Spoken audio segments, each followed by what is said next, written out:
Hi,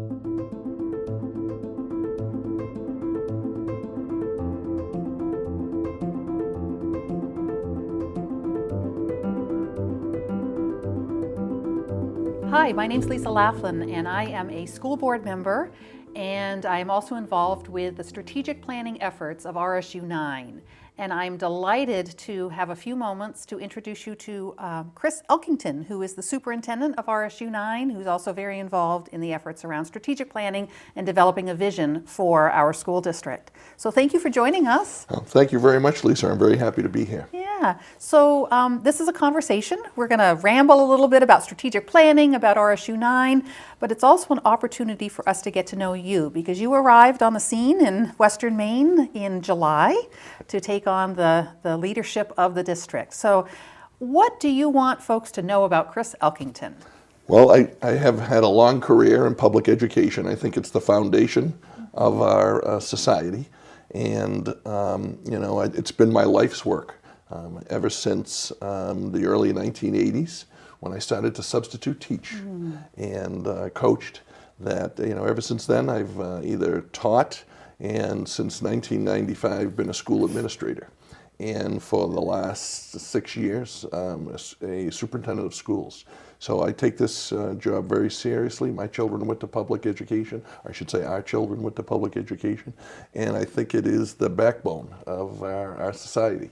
That I think is probably the most important thing, and I don't think there is any greater good that you can do than to try and do as many things as possible to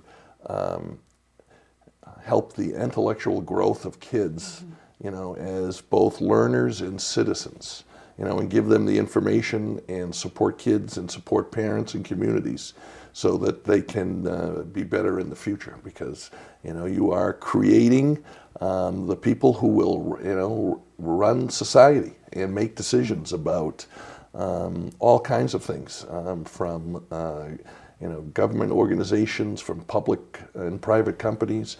And so whatever we can do as a public schools to support them is key. And that's one of the reasons I was very happy to come here. And you have a background in coaching, you were talking about. Yes. Yeah, I've coached when I was younger, and I coached, soccer, some football, did baseball, and a lot of basketball coaching, and taught and coached in the Rockland area. I came to Maine to teach and coach in Rockland, and was a varsity boys basketball coach there. And I met a good friend of mine who was actually the reason I came to Maine, Bob Simbalek, who lives in Bangor. I did summer camps, and he got to know him. He was older than I am, a gentleman, and he kind of, edged me on to come to Maine, and from there I've been here since. And your most recent tenure was at RSU, or excuse me, it's not an RSU. School Union 76. School Union 76. Which is 4 small districts on on a peninsula below Ellsworth, and Brooklyn, Sedgwick, Deer Isle, Stonington, and the island of Isle Ho. And I was there for a little over 5 years. Second most beautiful place outside of Western Maine. Yes, gorgeous for sure. The ocean, and a lot of good people. And I was their 3rd superintendent in 4 months. Oh my goodness! Yeah, so it was, they were in some difficulty, and it was a great place to move from being a high school principal to learning to become a superintendent. So I feel very fortunate for those years there. So you're no stranger to challenges. That's correct. And opportunities, right? Yes. We want to focus on the opportunities. So tell me a little bit about what in your first few months here you've experienced for opportunities. What are you seeing? Because this is going to lead into our visioning. Yeah, well, and I think that part of it is why I applied. So, I applied, interestingly enough, I was this close to applying for an elementary principal position in, I want to say it was 1999, 2000 here. A friend of mine was working here at the time, and he suggested, he said it was a good district, a good place. And so I got to start to know the Mount Blue School District in the late 90s, early 2000s. And I noticed a breadth of all kinds of activities, all kinds of supports, looking at kids, not just in the classroom, not just on a playing field, not just on the stage, but all of that. So I started to, notice that back in the early 2000s. And so every once in a while, I would just, do a little check and look and see what was going on in RSU9 in Mount Blue. And, I'm very happy to say I went through the interview process in the spring, and I'm very happy to say that even though it's at a difficult time, that a lot of those things that people pride themselves on in being part of Mount Blue, I have found. Wanting their kids to have as best an educational experience as possible, and seeing parents who have concerns about mass, about the kind of learning, about remote learning. It's very clear that academics is a positive school experience is important. The music and the arts, and I knew a lot about the string program years ago, and seeing that that's still alive here, and that this fall our theater program doing a program outside so they could still do it and keep people safe. And when I walk around and visit schools, I try to be in schools every week, and I see the music program and people doing those kinds of things. So that's telling me it's alive and well. And they move from school to school and so forth. And athletics, very important for kids to be involved in athletics, and going to some events this spring, seeing people enjoying being out and watching their kids, and a breadth of all kinds of activities that we offer in sports. It was nice to see, and it was nice that the board last week or 2 weeks ago approved allowing a couple of our kids to participate in hockey. Even though it's not going to be our program, but just the board seeing that if there's an opportunity for our kids to be able to try something and do something else, that the board heartily agreed with that. The number of kids, and I remember this from years ago, the number of kids that we accept from other countries. It's very nice. Maine is a white Anglo-Saxon Protestant place, right? We're one of the oldest and one of the whitest states, and the fact that there's this love of bringing kids from other places to our community and to our schools, very impressive.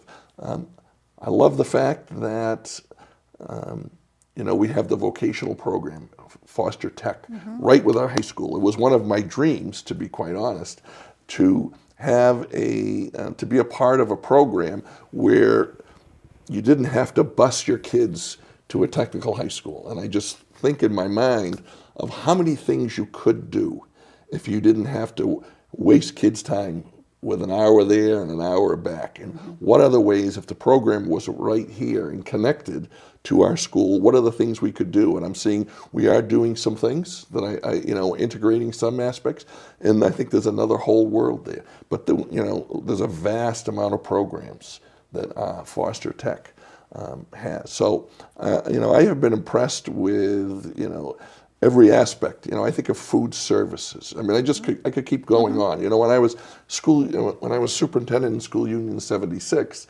when you have little districts and you're small, you don't have lots of administrative, support. It's just you have your principals, which you're very happy to have, and some of them have dual roles. They also have to teach. And then you have a small central office. You have a special ed director, and you have the superintendent, and that's it. And so I had many hats, food service, maintenance, I could go on. And to see, a food service program director like we have, and the program we have, it's a tremendous program. And to see, how Chef Andy, works so closely with his people, that's just, it's great to see. And, I could keep going on. And, the principals we have here, a principal of the year at Mallet, and and Monique Poulin, who jumped right into being superintendent, and Melissa Williams, and, I think Nicole Goodspeed, and Keith Aceto, and Lisa Sinclair, and I need to make sure I haven't missed, and James Black. It's hard there's such a tremendous staff. Yes, that we it's have- hard to mention everybody without, yeah. We have a lot of good Yeah, people we here, do. and I have found that. And I need just to say one more thing of what I found. I tell you, there is no greater experience, and I saw this in School Union 76, but I see it here, of how friendly the kids are.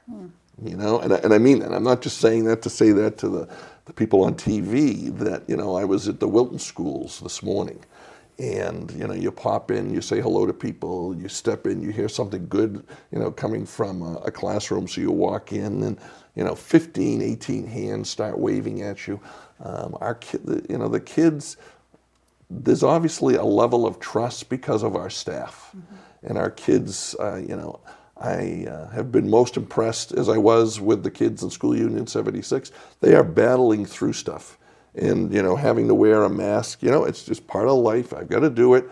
And I get to come to class, and you can still see smiles. They might only be here, but you can see that. So the kids are outstanding. So we have a strategic planning process in place to combat some of the challenges that are inevitable in a COVID environment and in an economically challenged environment, but you've talked a lot about opportunities, and creating a vision and having a strategic plan is really about looking upstream, right? Correct. And it's about setting some guideposts, remaining accountable to the community, and continuing to be a thriving educational institution. So I want to talk a little bit about the process. This sort of predates you. The board had approved a strategic planning process prior to you and now is able to implement it. We have some expert facilitation, and we have a diverse strategic planning committee made up of staff, community members, and board members. Meetings are open to the public. Everything you need to know about the strategic planning process and the diverse members who are involved in that process is on the RSU9 website. Including a survey, right? Correct. The survey is key to gathering input, as is a series of interviews that we're having with organizations, with individuals, with businesses. Let's talk a little bit about the nature of the outreach. I think last time we met, we counted up maybe 38 or 40 really concerted efforts to reach every corner of the community that RSU9 serves, every sector. So regarding the business community, we're looking at Greater Franklin Development Council, we're looking at involving the chambers, we're working with social service agencies and interviewing literacy volunteer participants. We're reaching out to students, right? You probably know more than I do about the student aspect of this. So talk about that. So we'll jump to the student piece right now. Yesterday I was involved in a meeting with students. We have two student groups, one at the middle school, one at the high school, and they started having some conversations about what's the best way to connect with kids and to connect with students, and also to have some conversations with students. And we're also going to, in grades 3 through 12, ask that every student complete this survey. And the survey for grades 3 through 5 students will be a little bit more simpler, less questions, because there's up to 8 questions here. I think that the grades 3 through 5 students will have 4 questions. And it's a key piece of trying to get to look to see what people's hopes are, their wishes, and what might be some concerns they have and some things that they have needs for. So there'll be a student group that we'll be going to, that members of the strategic planning team will go to get input from, to ask questions. And as I said, I met 9 of the 12 students there yesterday, and they met with the middle school and the high school principal, Monique Poulin and James Black, and our facilitator, Mary Jane McCallum. And the kids, talked more than I thought they might, which was very good. I was impressed with some of the conversation, and we tried to really make the point of how important it was to hear from them. So there is going to be a lot of outreach, and we should be able to get or receive a good 1,000, 1,200 surveys returned from those students. No student will be forced to do it, but we will ask every student to participate if they so like. So that'll be one part of that data collection, as you were saying. Great. And again, it's both a survey as well as interviews. And so I want to make sure that people who maybe haven't been asked to participate in a stakeholder interview and, you know, belongs to a quilt group or a snowmobile club or some other business that has access to a number of employees. You were, for example, at Franklin Community Health Network at the hospital. To contact a member of a strategic planning committee and say, hey, could you come in and talk to us? We would like to have a conversation and provide our valuable input about RSU9. So again, RSU9 website would be a great place. Everybody is listed there and they can reach out to members of the committee that way. And there'll be a list of dates. Yes. We're not only, as some people know, that we're putting paper surveys in places all around the communities. Yeah. We have strategic planning members who are going to meet with each town selectman, but there will also be some large group meetings in every town, and there will be some Zoom meetings that will be scheduled, and the dates will be pretty much set this week, and we'll get that information out. And quite honestly, I can't remember right now if I've already put an article in the paper or if an article is going in, because we're trying to, both push, share information with the community in all different ways. Not just about strategic planning, but about other things around COVID and so forth. So there will be an article, or there has been, and I'll have to check, but I think we will make sure to get the dates out, and it is key, like you said, we have a lot of people who are willing to go meet and talk with anyone. And one of the members of the strategic planning committee works at the university, and she's setting up several different opportunities for members of on staff at the university, professors, support, whatever their position might be. We'll be setting the same thing up at Franklin Memorial, and making sure that anybody who's willing to participate does. But like you said, 38 different groups. We have a veteran facilitator of strategic planning processes, and she shared with us the other night that this might be the largest number of different groups to make outreach, because we do want to make it clear that we want to hear everyone's thoughts. And so they'll be able to do that through, like you said, sometimes people want to talk about things, so the small group meetings will be valuable for that. Other times people just want the survey. Get it done. Some people will do the survey online. Some people will want it in paper form.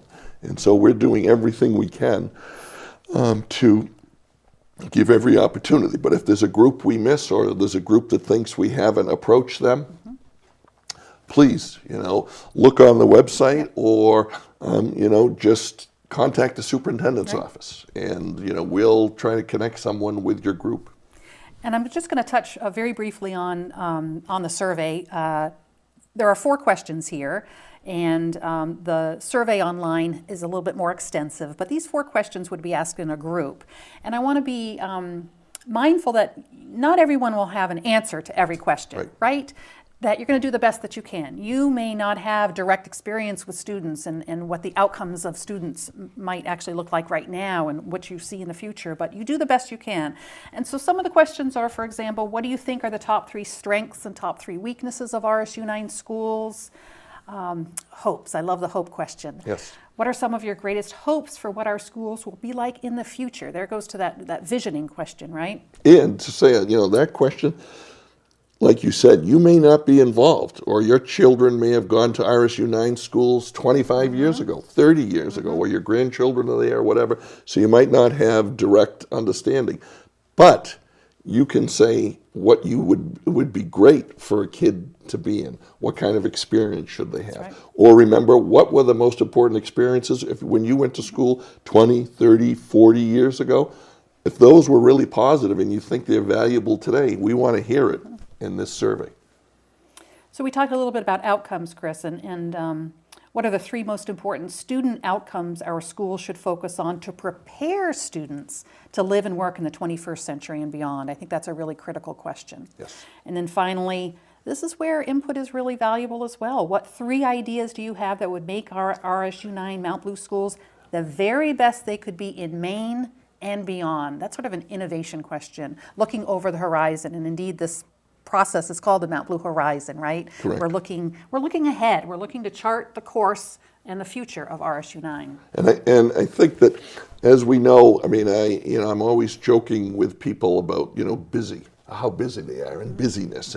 And we were told 20, 30 years ago that technology was going to make it easier for us to do things. And they are correct. It makes it easier, and it makes it easier for you to do more things. So people are busier now than they ever have been. But technology now, as we know, as we're seeing, what goes on around the world and the interconnections, kids in Maine, people in Maine, adults in Maine, older people in Maine are connected to the rest of the world. And, there are a lot of companies that have been started in Maine and done very well over the last few years. And during the pandemic, that a lot of their success is reaching out to people around the country, even around the world. And, I remember listening to a couple of different radio shows that talked about businesses in Maine and how they were doing during the pandemic. And many of them said they were doing very well, except they couldn't get product. And so we are connected. So when we're talking about the future, we're not just connected, for work. We're not just connected, for, as part of a nation. We're also connected to the world in reference to, dependent upon others to be able to work with others because of the need for products, or to send our products out, or to receive products. So the world has really changed. And so, when everyone is thinking about what the next 10, 20, 30 years might be, we want your input, because the strategic plan you had mentioned earlier, one of the important pieces is how are we going to hold the district accountable? How are we going to hold the board accountable? How are we going to hold the superintendent accountable, the administration accountable, the staff, for meeting the goals and action steps which are to be developed? And that's through an accountability plan. And that's a huge piece of what the final product will include, what the final strategic plan will include. But before we get to those pieces, we got to have an understanding of, so what do we as Mount Blue in our 10 towns, what's our mission? What does the public think the mission should be? And then what should be the vision? Right. And then obviously what is going to guide our work, and then we'll develop the goals. And the big piece right now, this first large chunk, is getting people's thoughts in a more qualitative way.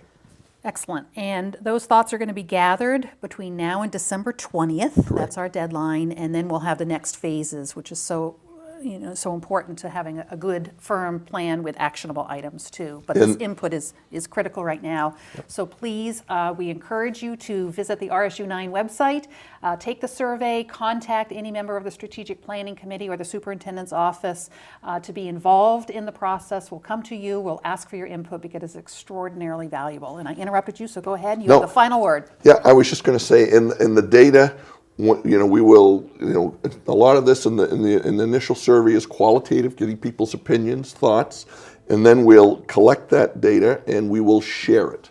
How many people thought this? How many thoughts were here?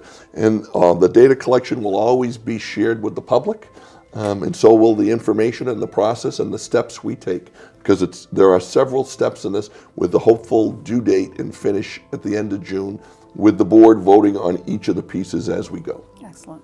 Chris, thank you for taking the time to be here today and talking about the strategic planning efforts of RSU9. We really appreciate it, and good luck.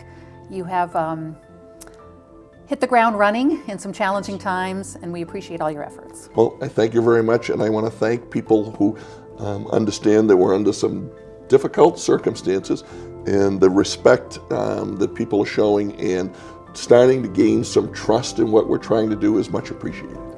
Thank you.